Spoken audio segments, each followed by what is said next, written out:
കുറേ എക്സാം എഴുതി, ജെഇയുടെ സെക്കൻഡ് ഫേസും എഴുതി, പിന്നെ SRMൻ്റെയും ബാക്കി കുറേ എക്സാമും, പിന്നെ ചെന്നൈയിൽ വലിയൊരു കോളേജാണ് SSN എന്ന് പറഞ്ഞ്, SNU ശിവനാടാർ യൂണിവേഴ്സിറ്റി എന്ന് പറയും, അതിൻ്റെ എക്സാം എഴുതി. അതും മാതാവിനോട് പ്രാർത്ഥിച്ചിട്ട് എഴുതി. പക്ഷേ എനിക്കൊരു പ്രതീക്ഷ ഉണ്ടെന്ന് ചോദിച്ചാൽ ഉണ്ട്, പക്ഷേ ഒന്നിനും കിട്ടുന്നില്ലായിരുന്നു. പക്ഷേ അന്നേരം ബൈബിൾ തുറന്ന് നോക്കുമ്പോൾ നീ ഇനിയും ഹാർഡ് വർക്ക് ചെയ്യും, നിനക്ക് കിട്ടും എന്നാണ് എനിക്ക് ഓരോ വചനവും കിട്ടുന്നത്. അങ്ങനത്തെ ഒരു വചനമാണ് എനിക്ക് കിട്ടുന്നത്. അത് കഴിഞ്ഞിട്ട് ഞാൻ പ്രാർത്ഥിച്ചു, പോയി ആ എക്സാം എഴുതി. അതിനും ഒരു പ്രതീക്ഷയില്ലായിരുന്നു. നന്നായിട്ടാണ് പഠിച്ചിട്ടാണ് എഴുതിയത്, പക്ഷേ മാതാവിൻ്റെ കാശുരൂപം വെച്ചുകൊണ്ടാണ് ഓരോ ഓപ്ഷനും ഞാൻ ക്ലിക്ക് ചെയ്തത്.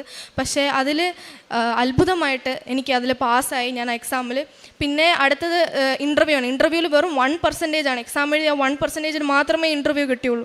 പക്ഷേ ആ ഇൻ്റർവ്യൂവിലും ഞാൻ പാസ്സായി, നല്ലോണം ചെയ്തു.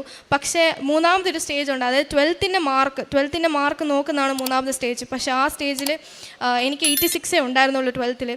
അപ്പം അവിടെ ഒരു പ്രശ്നം ഉണ്ടായതുകൊണ്ട് ഞാൻ ജൂൺ 10 2024 ജൂൺ 10 ഇങ്ങോട്ട് വന്നു.